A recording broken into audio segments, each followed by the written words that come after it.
Anybody pay attention to the UConn football season this year? I'm sure everybody was, locked in on that with bated breath, what the old UConn Huskies were doing. We've got another report here that confirms that they're still on the radar for the Big 12, and their season was the best thing possible for Bret Yormark. I will put it that way. No secret that Yormark really likes the Huskies. Their football season was a great one in the eyes of one Bret Yormark.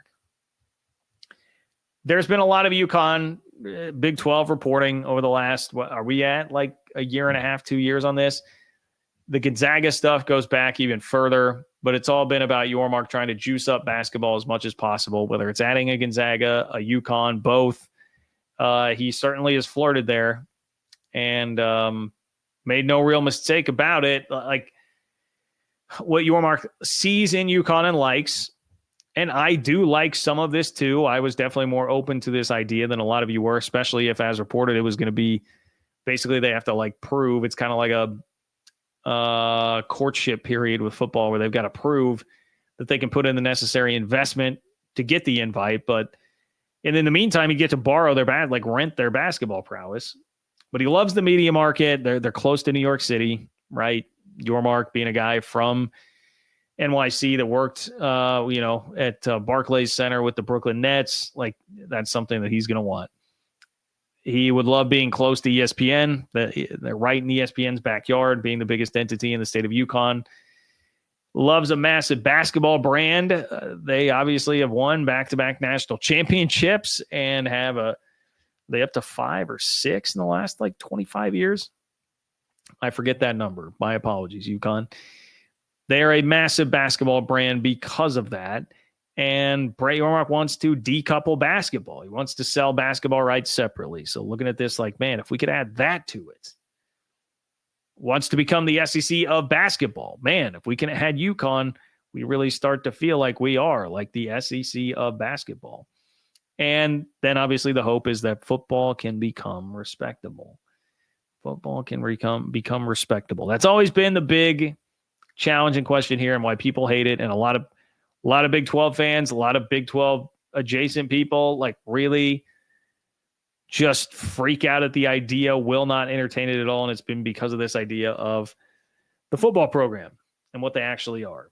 But look, despite how much Yormark wants this, and that's been pretty widely established, on September 5th, not really all that long ago, September 5th, the Big 12 announced it had paused conversations about the Huskies. So at the time, you got a statement from Bret Yormark saying, as commissioner, it's my responsibility to explore a variety of value-creating opportunities on behalf of the Big 12. Following detailed discussions with my conference colleagues alongside UConn leadership, we have jointly decided to pause our conversations at this time. We will instead focus our attention and resources to ushering in this new era of college athletics. So you even had Yormark admitting publicly, yeah, I'm interested enough that I'm going to show you that there's a denial or a pause in the talks right now. And that tells you how serious it is, how much he actually has been interested here. Well, now, I'm reading a piece on Heartland College Sports. Shout out to that crew about UConn. And I was kind of glad they did the piece because I was thinking this as I watched a teeny bit of UConn playing North Carolina in the Wasabi Fenway Bowl, the granddaddy of them all. I thought, that's a nice year for UConn. I get, coaching change in North Carolina. Belichick didn't even show up, I believe, for the game.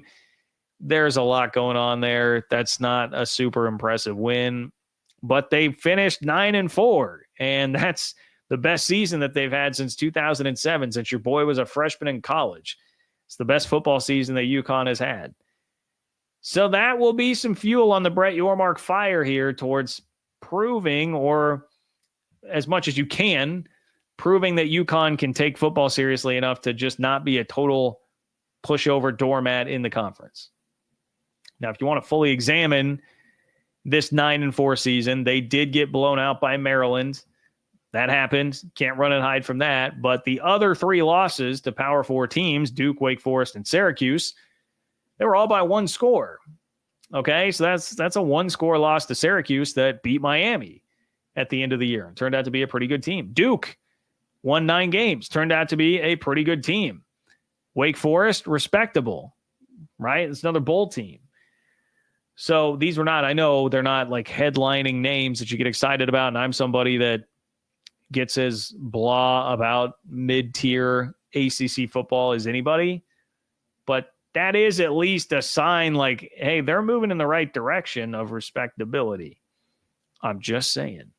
And that's all Bret Yormark is looking for there. It's not, hey, these guys are going to be great. It's these guys can be a respectable football program to bring in amazing basketball for us and help us create as much value on the basketball front as we possibly can. So this is about as well as you possibly could have hoped it would go if you're Yormark.